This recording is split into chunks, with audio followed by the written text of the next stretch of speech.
Hello. In this video, I'd like to look at the conceptual map making mind. As Christians, we live in a world of words, necessarily rich, ancient words, the Bible. These rich, ancient words, though, are a map to God. They're necessarily a map. They represent 4,000 years of history or so, maybe 6,000. But there's not 6,000 years of life in here. There's a map of 6,000 years of life, a map of creation, the fall, redemption, new creation, the second coming, etc., etc. And then with a book like this, of this size, this is an ESV study Bible, as you can see, you've got another map over the map, which is all the footnotes, extensive footnotes that are as much, there's as much footnote as there is sacred text. And that's great if that's what you want. And that is often what we do want. In this book, in this video, I want to explore when we confuse the map for reality.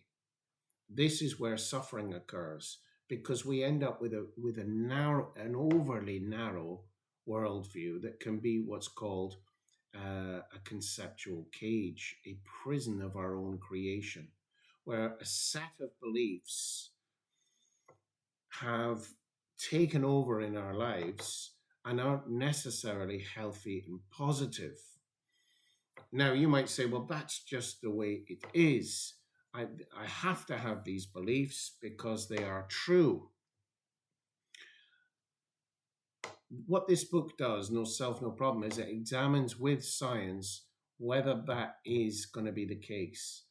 Our concepts are always going to be limited maps of reality, not reality itself.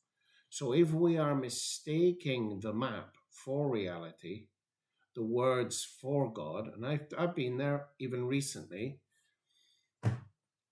then that's where sometimes we might be being called back to a more silent approach to God. It's very interesting.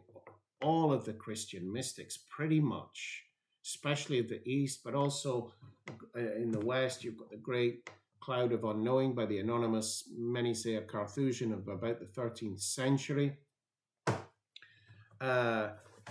advocating simple or pure prayer of just one phrase, which is just repeated, and stop this chattering monkey mind that swings from branch to branch, idea to idea, to just make contact with reality, knowing that it's in reality that we meet God, the God in whom we live, we move, and have our being. Acts 17:28. That's where it's at. If we're not careful, we miss the beauty of reality because we paint, I'm going to just say, crappy colors all over it. If I wake up in the morning, oh, another day, shit. Forgive me, but if I wake up in the morning, I've got to do this and I've got to do that, poor old me, here I am all on my own. What colors am I painting on reality? One of the problems the author writes is we confuse the map-making, verbal aspect of our being. It's in the left-hand side of the brain. We confuse that for reality.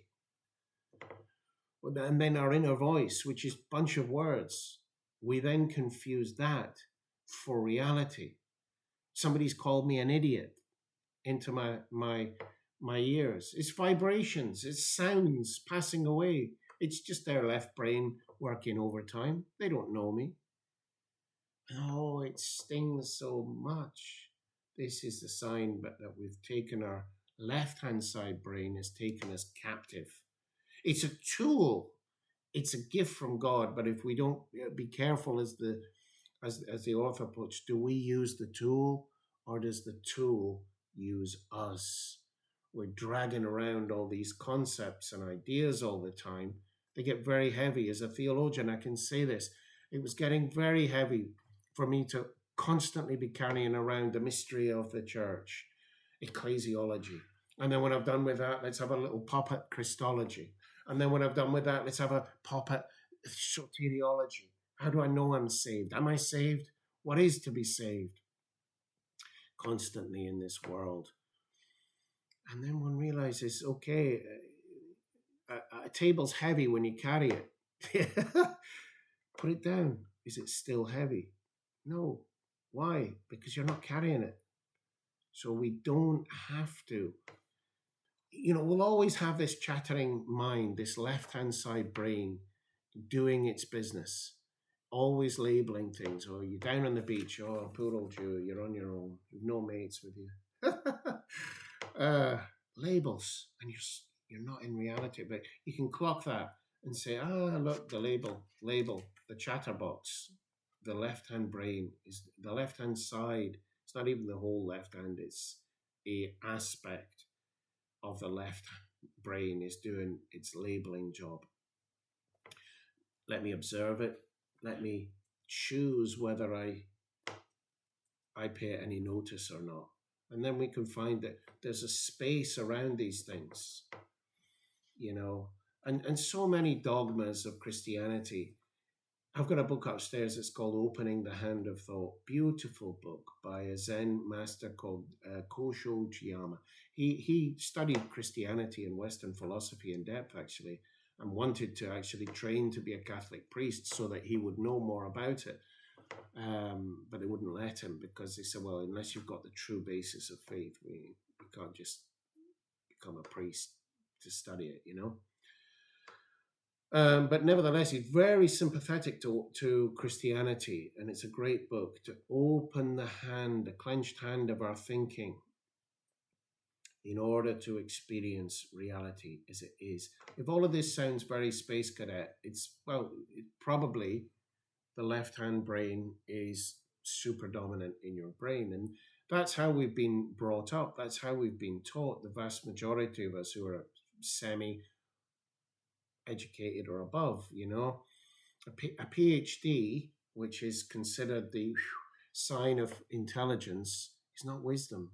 I've always known this. Most of the theologians who've got the PhD, with rare exceptions, were not very spiritual people by the end of it, because they become very bookish and very opinionated. And somehow you think, with all of that eloquence and all of that erudition, something is missing. Reality is missing. The map is not the destination. A map of London is not London. What's the difference? So a map takes out the most important things and puts them in tiny symbols so that we can, with a consensus, understand it. Language is a map. It's symbols, sacraments, if you like, of reality, but it's not reality itself. Signs. When our brain, working overtime in the left-hand side, mistakes all of this map making, categorization, this is good, this is bad, this is holy, this is unholy.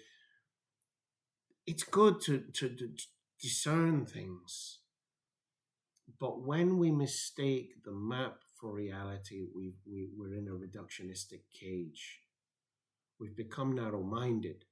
We've become something that people are unnecessarily going to find offensive.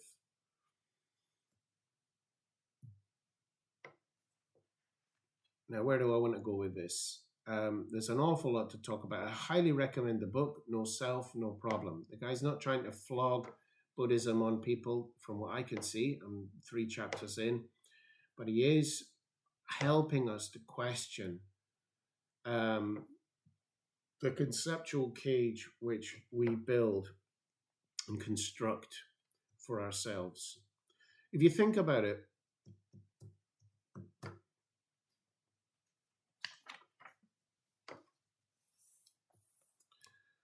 the Zen people say that in Japan, I don't know whether this is every Zen temple, but they have 2 pillars. They have a shrine to truth, and there they have 2 pillars. on either side of this shrine. Contradiction and paradox. And you might say, well, what on earth has that got to do with truth? They say that these are the protectors of truth, because as soon as contradiction kicks in, as soon as you're finding paradox, guaranteed you're in the left-hand side, overly jumbled with words.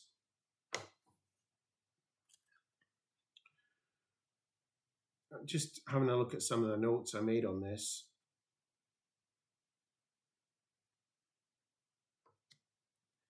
I think this is why every mystic, essentially,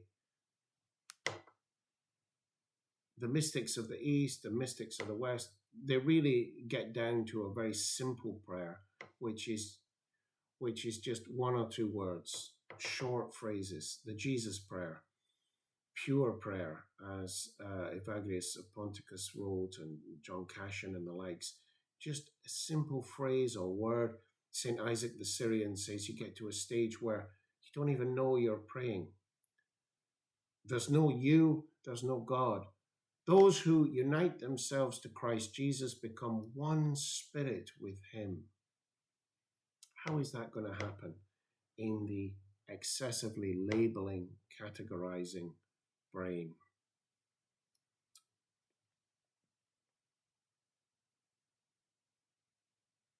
How do I think beyond categories? Well, you can't, because if somebody says, right, I'm going to show you how to think beyond categories, well, that's just another category. That's just another set of ideas. It's coming into silence, the sacrament of silence that we need to rediscover in our churches, arguably, in our homes, definitely. Certainly, I'm saying in these few days, I find entering into silence opens reality right up. And in reality, there is God. God is not in the conceptual merely. Concepts, ideas, words can help, but unfortunately, we know they divide and they can twist us up. They can be an excessive weight. And actually, how much of it is actually corresponds to reality? For example, hell, it's a concept, an idea. And people have all kinds of ideas because they've read Dante's Inferno, or because they've been to the museum about hell in Fatima, or because they've watched certain horror movies that have frightened the living daylights out of them. But this is all lucubrations. These are all ideas, concepts, speculation. What do we actually find in the Word of God? This is where going back to the pure map can help. But the problem is, on top of the pure map, first of all, the pure map isn't exhaustive. So you're not getting everything there. It's been translated from Hebrew and ancient Greek. It was written for a different people group, almost certainly most of it. And then one has the subtle or perhaps unsubtle map imposed on it or superimposed on it by a specific tradition. And therefore, to hold things with a certain modicum of uncertainty can be helpful. To say, okay, maybe it's true what they say about this, or maybe it's not. Maybe there's conditional immortality. Maybe there's eternal conscious torment. But none of us really know.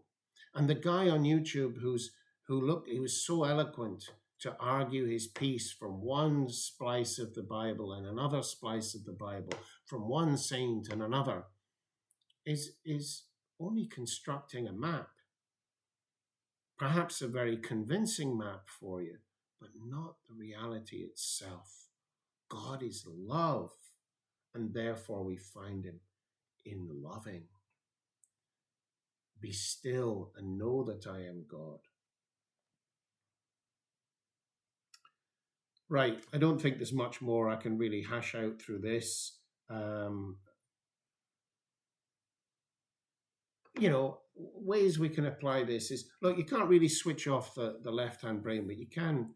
Your brain can definitely grow to enjoy silence and to be accustomed to silence, to crave silence, and to find God in the silence. I think this is where every mystic that's worth their salt and every contemplative has been and is going.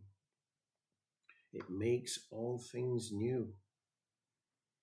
When somebody approaches you with this attitude, this is how it is, finger bobber, finger wagger, you can appreciate that this person is dominated by the left-hand side of their brain, that they are a servant to this master, that the tool of the left-hand side of their brain has become their master.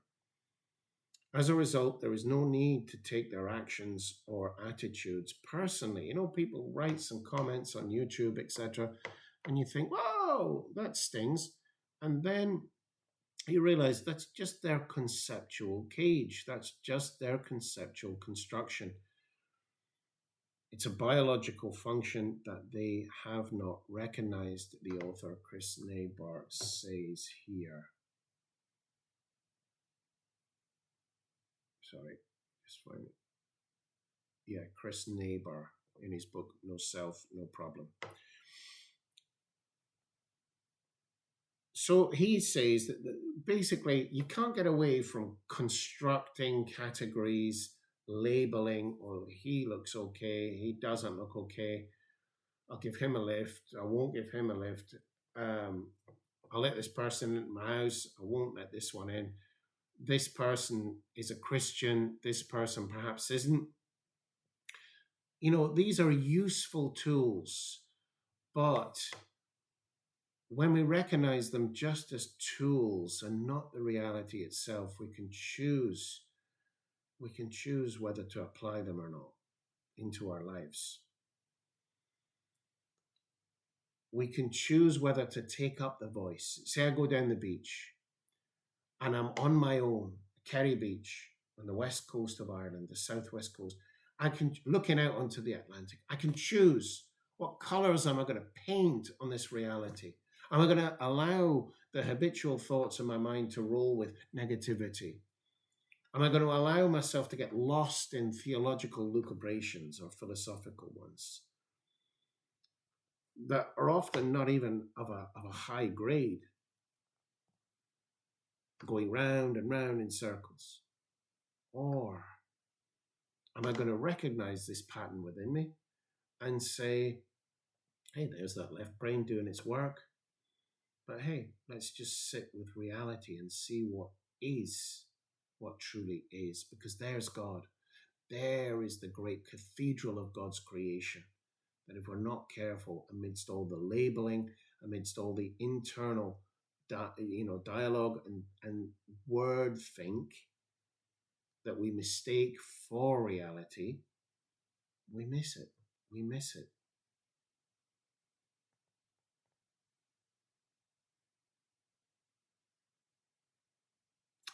Who are having all the issues in today's world? Where's all the arguments, the right wing and the left wing and so-called Christian nationalism and all the rest of it? The rise of certain fundamentalisms like Islamic fundamentalism, etc. People of the book, people who are perhaps confusing the book, which is a map for reality itself. How many Zen Buddhists are out fighting over the truth? How many Christian mystics are out shouting and bawling on the streets or making a big name for themselves on YouTube? They don't make as much noise. Perhaps I'll introduce this book again. I did some work on it maybe a year or two ago. I find this a very clever little book. There is no God, and He is always with you. Now that's from a Zen Buddhist called Brad Warner. A funny guy, kind of interesting guy. He's wrote quite a lot. And So another one of his books is Sit Down and Shut Up. But I really find this one quite clever. At times I've been like, well, on the verge of getting rid of the thing because I thought, what are you doing to God? But actually, the author's quoting people like Pseudo Dionysius and the author of The Cloud, etc., and just saying, get away from this labeling and map making in order to see what this ground of being which we wallpaper over with excessive map making. So hopefully that's clear. Not advocating chucking the Bible in the bin, not at all. But perhaps, maybe this is where Lectio Divina goes. I'm advocating reading it from a place of stillness and silence, pure prayer, if you like. However one gets there, whether it's observing the breath of mindfulness, observing the body sensations of the Vipassana school, or whether it's using a phrase or a word like the Jesus prayer, the Rosary, or like a one word mantra such as the Cloud advocates, Christian centering advocates, and one sees doesn't one the left brain fundamentalists kicking, oh, you're opening yourself up to the devil. Sorry. Again, labeling. This is good, this is bad, this fits my map, this doesn't fit my map. We Christians are terrible for doing it. And it makes us people who are paradoxically unloving lovers. God bless you all. Hopefully that's been useful among all of the rambling of my left brain. God bless you. Adios.